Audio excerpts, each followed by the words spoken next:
اعوذ باللہ من الشیطان اللعین الرجیم بسم اللہ الرحمن الرحیم۔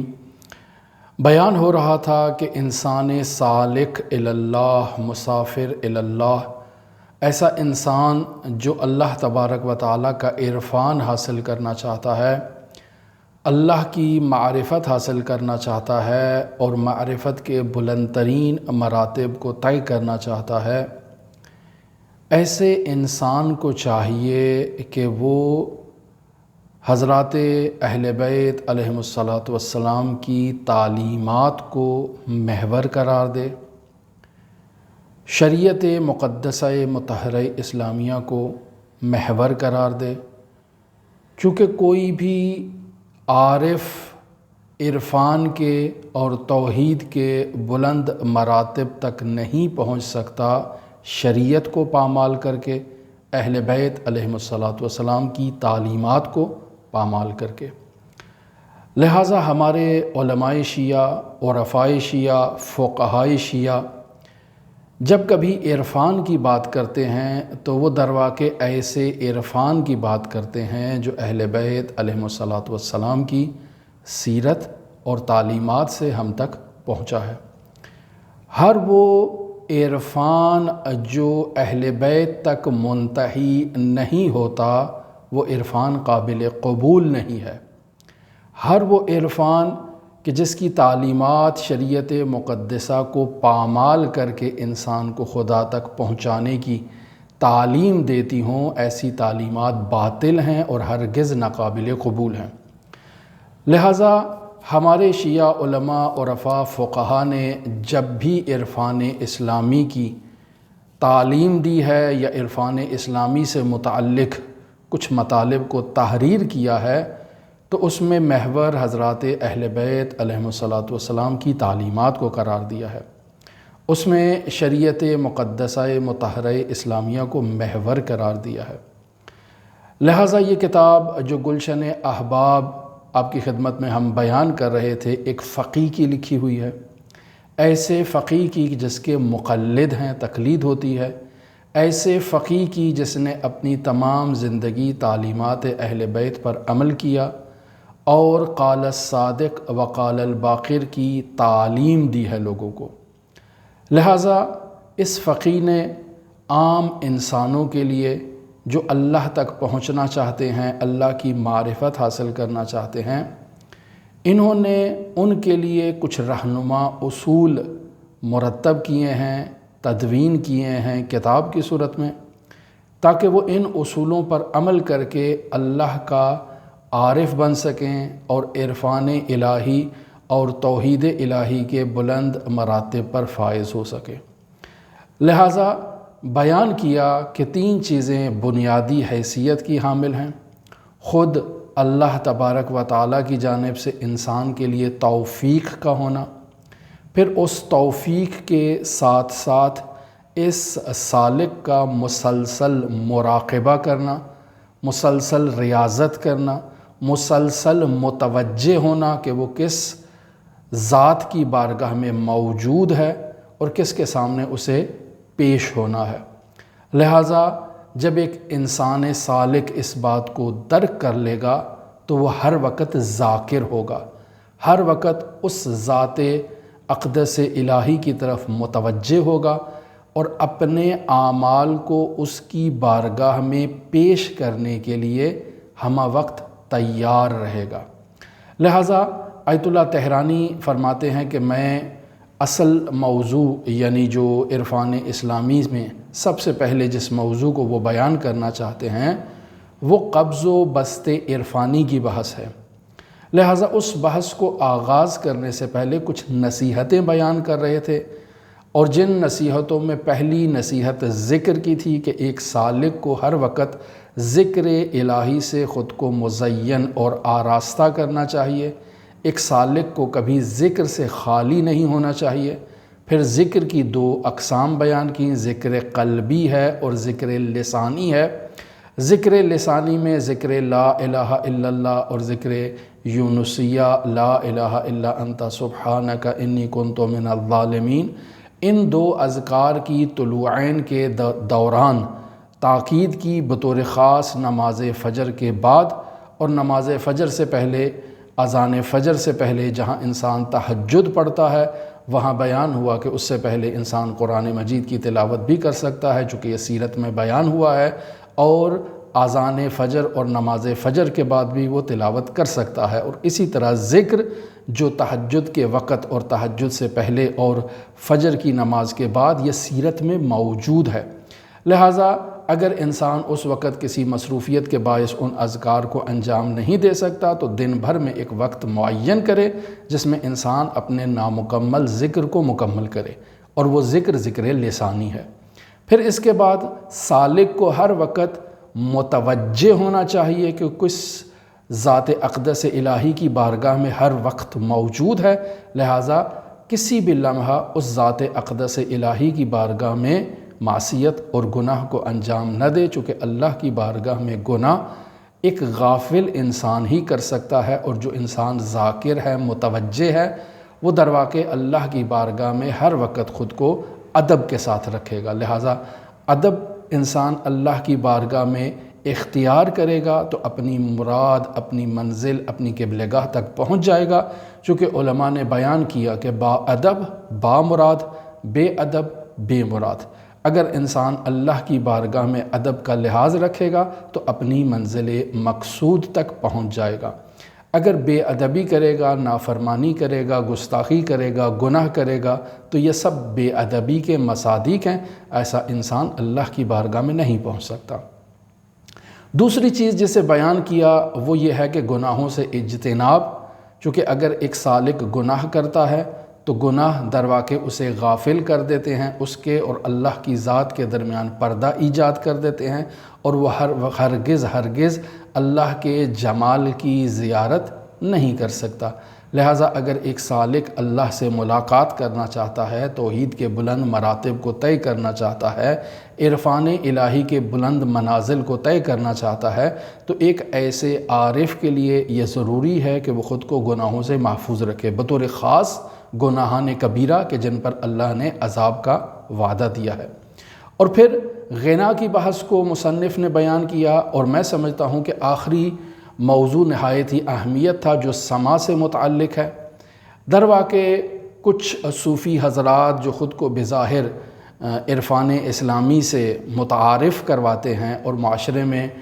وہ صوفی حضرات عارف کے عنوان سے بھی پہچانے جاتے ہیں، اور ان صوفیوں کے درمیان کچھ ایسی رسومات حتیٰ ان کی کتابوں میں موجود ہیں، جیسے آپ منازل السائرین کی طرف رجوع کریں تو ایک سما کی بحث خواجہ عبداللہ انصاری نے وہاں پر بیان کی ہے۔ تو اس سما کو درواقع اگر غور کیا جائے تو درواقع سننا، سماعت کرنا، سننا وہ سما ہے، لیکن جب صوفیوں کی مخصوص اصطلاح کو دیکھا جائے تو وہ فقط سننا نہیں ہے، بلکہ ایک سنانے والا بھی ہے اور پھر سننے والا بھی ہے، یہ دو، اور پھر ایک گروہ کہ ان میں ایک بجانے والا بھی ہوگا، اور کچھ افراد اپنی جسمانی حرکات کو ایک خاص نظم کے ساتھ انجام دے رہے ہوں گے، جسے وہ لوگ رقص بھی کہتے ہیں، جسے وہ لوگ اپنی اصطلاح میں مختلف ناموں سے یاد بھی کرتے ہیں۔ اس تمام مجموعے کو وہ سما کہتے ہیں، یعنی فقط سننا نہیں ہے سما، اور فقط رقص کرنا نہیں ہے سما، اور فقط جو ہے وہ خالی کچھ بجانا سما کا مصداق نہیں ہے، بلکہ یہ تینوں چاروں امور جب مل جاتے ہیں تو سما کا مصداق بنتے ہیں۔ یہاں درواقع ہم نے گزشتہ دنوں میں بھی بیان کیا کہ صوفی حضرات جب اپنے شاگردوں کو دستور العمل دیا کرتے تھے، اور وہ دستور العمل انجام دینے کے بعد جب تھک جاتے تھے تو ان کی حشاشیت بشاشیت کو بحال کرنے کے لیے ایسی محفلوں کا انعقاد کیا جاتا تھا جن میں ایک شخص کچھ اشعار، کچھ کلام، کچھ چیزیں پڑھتا تھا، کچھ چیز بجائی بھی جاتی تھی، اور باقی افراد اس پر ایک خاص حرکات کے ساتھ، ایک منظم حرکات کے ساتھ رقص کیا کرتے تھے۔ اس تمام محفل کو محفل سما کا نام دیا جاتا ہے۔ اس کے بارے میں گزشتہ درس میں یہ بحث بیان ہوئی کہ آیت اللہ تہرانی نے ایک سوال کیا کہ موسیقی کی بعض دھنیں ایسی ہیں جو انسان سالک کو اللہ کی طرف متوجہ کرتی ہیں، اللہ کی محبت اور عشق جو ایک سالک کے وجود میں موجود ہے اسے شعلہ ور کرتی ہیں، اور انسان کے وجود میں اللہ کی طرف جاذبیت میں اضافہ ہوتا ہے، انسان کے وجود میں اللہ کے لیے حزن میں اضافہ ہوتا ہے۔ لہٰذا ایسی موسیقی کیوں حرام ہے؟ کیسے ہو سکتا ہے کہ شارع مقدس اسلامی ایسی موسیقی کو، ایسی محفل کو، ایسی سماع کو، ایسے رقص کو حرام قرار دے جو انسان سالک کو اللہ کی طرف متوجہ قرار دیتی ہے؟ تو بیان ہوا کہ آیت اللہ طہرانی نے جو مطالب بیان کیے اسے ہم گزشتہ گفتگو میں آپ کی خدمت میں بیان کر چکے۔ آج کی جو گفتگو ہے وہ آیت اللہ طہرانی کے بیانات سے تعلق نہیں رکھتی ہے۔ در واقع آج ہم آپ کی خدمت میں یہ بیان کرنا چاہتے ہیں کہ اس بارے میں فقہائے شیعہ کیا کہتے ہیں۔ بطور خاص حضرت آیت اللہ العظمیٰ سیستانی، حضرت آیت اللہ العظمیٰ سید علی خامنائی اس بارے میں کیا کہتے ہیں۔ تو ہم نے اب تک جو تمام گفتگو آپ کی خدمت میں بیان کی جو غنا سے متعلق ہے، پچھلے جو دروس اگر آپ متوجہ ہوں تو جو ہم نے 5-6 درس غنا سے متعلق بیان کیے تو اس میں لب مطلب جو تھا وہ لہو و لعب کی محافل سے اجتناب، یعنی اگر انسان گنگناتا ہے، اپنی آواز کو اپنے گلے میں گھماتا ہے، اسے خفیف کرتا ہے اور طرب ایجاد کرتا ہے، یعنی اپنی آواز میں حزن لے کر آتا ہے یا اپنی آواز میں ایک شادی کو، ایک حشاشیت بشاشیت کو لے کر آتا ہے اور اسے مخاطب تک منتقل کرتا ہے، یہاں تک مسئلہ نہیں ہے۔ لیکن اگر یہ سب کام لہو و لعب کی محفل سے مختص ہوں تو حرام ہے، اور اگر لہو و لعب کی محفل سے مخصوص نہیں ہے تو اسے تمام فقہا حرام قرار نہیں دیتے، جبکہ موسیقی میں انواع و اقسام کی موسیقی کو فقہا حرام قرار دیتے ہیں، اور اس کے اوپر تو آیت اللہ طہرانی نے اجماع کا بھی دعویٰ کیا۔ لہٰذا اگر ان تمام مطالب کو مد نظر رکھا جائے تو آیت اللہ طہرانی شدت کے ساتھ سماع کی محافل کی مخالفت کر رہے ہیں، اور کسی قسم کی ایسی محفل کو اسلامی عرفان کے مطابق قرار نہیں دے رہے، اس کی مذمت کر رہے ہیں اور فرماتے ہیں کہ ایک عارف کو ان تمام محفلوں سے اجتناب کرنا چاہیے۔ لیکن اگر ہم خود سماع کے متعلق خلاصہ کلام آپ کی خدمت میں بیان کریں تو سماع کی جو تمام محفل ہے اس کے بارے میں بعض صوفی حضرات اسے درست جانتے ہیں، بعض صوفی حضرات اسے نادرست جانتے ہیں۔ یہ ایک مطلب، یعنی خود صوفیہ میں بھی متصوفہ میں بھی یہ بات مسلم نہیں ہے کہ سماع کی محفل درست ہے، وہاں پہ بھی دو مختلف گروہ موجود ہیں۔ یہ ایک مطلب۔ دوسرا مطلب کہ سماع میں جو موسیقی بجائی جاتی ہے اس موسیقی میں وہ معیار جو فقہائے شیعہ نے بیان کیا ہے کہ طرب آور نہ ہو، یا وہ معیار جو بیان کیا ہے کہ محافل لہو و لعب سے مخصوص نہ ہو، تو اس معیار کو اگر ہم مد نظر رکھیں تو بعض سماع کی محافل میں بجائی جانے والی موسیقی لہو و لعب کے ساتھ مخصوص ہے اور بعض لہو و لعب کے ساتھ تعلق نہیں رکھتی ہیں، تو جو تعلق نہیں رکھتی ہیں وہ موسیقی بجانا وہاں پر درست ہوگا۔ پھر اس کے علاوہ وہ جو جسمانی حرکات جو ایک سالک انجام دے رہا ہے، منظم حرکات انجام دے رہا ہے، یہ جسمانی حرکات میں بھی بعض حرکات ایسی ہیں جو جائز ہیں، بعض ایسی حرکات ہیں جو ناجائز ہیں۔ معیار کیا ہے؟ معیار وہی لہو و لعب کے ساتھ ان کا مخصوص ہونا ہے۔ بس اگر ایک صوفی ایسی منظم حرکات کو اپنے جسم سے انجام دے رہا ہے جن کا تعلق لہو و لعب سے ہے تو وہ حرام ہے، اور اگر وہ لہو و لعب سے تعلق نہیں رکھتی ہیں تو وہ حرام نہیں ہیں۔ اور آخری چیز وہ کلام جو پڑھا جا رہا ہے، وہ اشعار جو پڑھے جا رہے ہیں، اگر وہ اشعار قرآن و سنت کی تعلیمات کے مطابق ہیں تو درست ہیں، اور اگر قرآن و سنت کی تعلیمات سے مطابقت نہیں رکھتے ہیں، مخالفت میں ہیں، تو ان اشعار کا پڑھنا بھی درست نہیں ہے، ناجائز ہے۔ اب یہاں جسمانی حرکات سے متعلق فرماتے ہیں کہ بعض جسمانی حرکات جو انسان انجام دیتا ہے نہایت منظم حرکات ہیں، نہایت ترتیب کے ساتھ انہیں پے در پے انجام دیا جاتا ہے، بس اوقات آپس میں متصل ہوتی ہیں، اور یہ حرکات رقص کے بھی شبیہ کہلاتی ہیں، لیکن انہیں حرام قرار نہیں دیا فقہا نے۔ کیسے؟ مثلا مثال دیتے ہیں، جیسے انسان جمناسٹک کرتا ہے تو جمناسٹک میں بھی بس اوقات آپ ایسے افراد کو جو جمناسٹک کرتے ہیں ان کی جو وہ حرکات منظم جو وہ انجام دیتے ہیں، ان حرکات کو اگر آپ رقص کے ساتھ مقایسہ کریں تو آپ کو ان حرکات میں رقص دکھائی دے گا، لیکن فقہا اس جمناسٹک کو حرام قرار نہیں دیتے۔ اسی طرح سے جو ہے وہ دوسری ایسی ورزشیں، مثلاً آپ کراٹے لے لیں، یا مثلاً آپ ایسی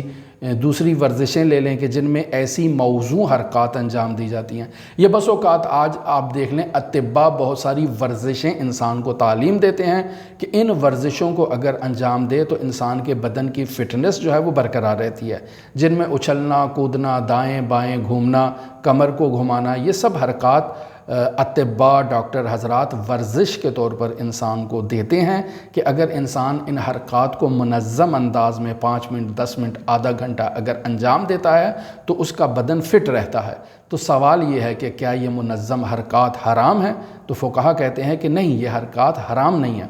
لہٰذا آیت اللہ العظمیٰ سید علی خامنئی زیدہ عزہ العالی رقص سے متعلق کہتے ہیں کہ در واقع رقص لہو و لعب کی بنیاد پر جسمانی منظم حرکات کو کہتے ہیں، یعنی جسمانی اعضاء کا لہو و لعب کی بنیاد پر منظم حرکت انجام دینا یہ رقص ہے۔ لیکن اگر اس سے لہو و لعب کو نکال دیا جائے، یعنی جسمانی حرکات ہیں لیکن وہ ورزش کی بنیاد پر ہیں، وہ کراٹے کی بنیاد پر ہیں، وہ جمناسٹک کی بنیاد پر ہیں، اور انسان مسلسل انجام دے رہا ہے، تو یہ حرکات حرام نہیں ہیں، یہ حرکات موزون ہیں اور درست ہیں۔ اور انہی حرکات کو اگر انسان سماع کی محافل میں انجام دیتا ہے، تب بھی چونکہ محفل لہو و لعب سے تعلق نہیں رکھتی ہے، تو چونکہ وہاں مشکل نہیں ہے، تو اس پر رقص کا عنوان صادق نہیں آئے گا۔ کون سا رقص؟ وہ رقص کہ جس کی تعریف یہ کی گئی ہے کہ وہ لہو و لعب کے ساتھ مخصوص ہو۔ لہٰذا اگر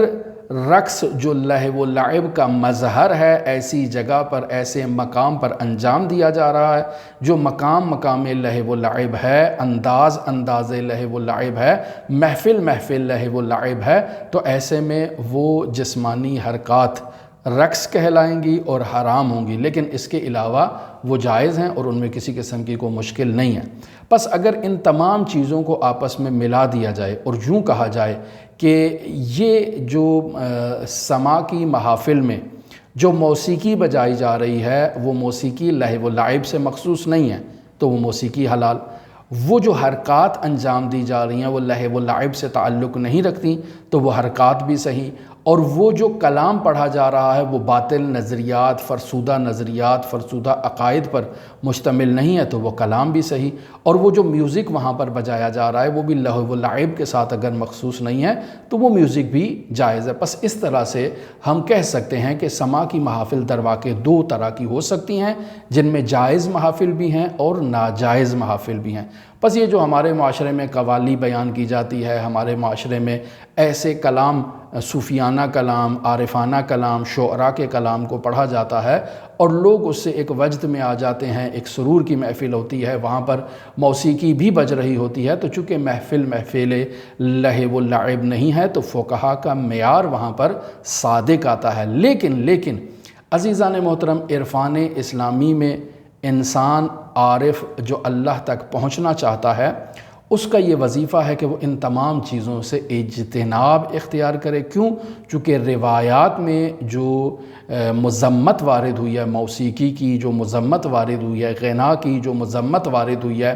ایسی لہو و لعب کی محافل جو رقص پر مشتمل ہوں، تو ان تمام چیزوں کو مد نظر رکھتے ہوئے انسان عارف کو یہ چاہیے کہ وہ احتیاط کا مظاہرہ کرے اور ان تمام چیزوں سے اجتناب اختیار کرے۔ وگرنہ فقہا کے فتاویٰ میں آپ کی خدمت میں بیان کر چکا، آیت اللہ العظمیٰ خامنئی کا فتویٰ اور سیرت عملی فقہا بھی آپ اس چیز کو مشاہدہ کریں کہ آیت اللہ العظمیٰ خامنئی کی محفل میں ایران کا قومی ترانہ پڑھا جاتا ہے، وہ میوزک بھی بج رہا ہوتا ہے، وہاں پر وہ خود بھی حتیٰ آیت اللہ العظمیٰ رہبر معظم اپنی زبان سے اس ترانے کو پڑھتے ہیں، تو یعنی ان کی نظر میں یہ ترانہ، قومی ترانہ جو ہے وہ لہو و لعب کا مصداق نہیں ہے، جو میوزک ہے وہ میوزک لہو و لعب کا مصداق نہیں ہے، کیوں؟ چونکہ محفل لہو و لعب والی نہیں ہے۔ اور اسی طرح سے ملی نغمے جو انسان کو جو ہے وہ ابھارتے ہیں اپنے ملک کی ترقی کے لیے، اپنی قوم کی ترقی کے لیے، وہ بھی چونکہ لہو و لعب کا مصداق نہیں بنتے، وہ بھی درست ہیں۔ اور اسی طرح سے وہ فوجیوں کے جو نغمے ہیں یا فوجیوں کے اندر جو ولولہ ایجاد کرنے والا میوزک ہے، وہ سب جائز ہیں، حلال ہیں، ان میں کسی قسم کی کوئی مشکل نہیں ہے۔ اور در واقع یہ سب چیزیں مستثنیات غنا، مستثنیات موسیقی میں شمار ہوتی ہیں، لیکن جو بحث آیت اللہ تہرانی سے ہم نے نقل کی اس کے مطابق ان تمام چیزوں سے ایک سالک کو، ایک عارف کو احتیاط کرنی چاہیے۔ لہٰذا ہماری دعا ہے کہ خداوند متعال ہمیں عرفان اسلامی کی صحیح تعلیم عطا فرمائے، جس کا معیار یہ ہے کہ عرفان اگر تعلیمات اہل بیت کے مطابق ہو تو ممدوح، اور اگر تعلیمات اہل بیت کے متضاد ہو، مقابل ہو، مد مقابل ہو تو باطل ہے۔ جیسے اہل بیت علیہ السلام کی زندگی میں ان کے مد مقابل بعض ایسے جاہل صوفی آ کر کھڑے ہوئے جن کی مذمت بیان کی گئی، کیوں؟ چونکہ انہوں نے اہل بیت کی تعلیمات، اہل بیت کی سیرت، اہل بیت کے مقابلے میں اپنا قد بلند کیا تھا اور ان سے مقابلہ کیا تھا، لہٰذا وہ مذموم قرار پائے۔ لہٰذا دعا گو ہے خداوند متعال ہمیں صحیح عرفان اسلامی کی تعلیم عطا فرمائے، معرفت عطا فرمائے، اور اسی عرفان اہل بیت کی بنیاد پر ہم خداوند متعال کے مقرب بندے بن سکیں۔ اللہم صلی علی محمد وآل محمد وعجل فرج قائم آل محمد۔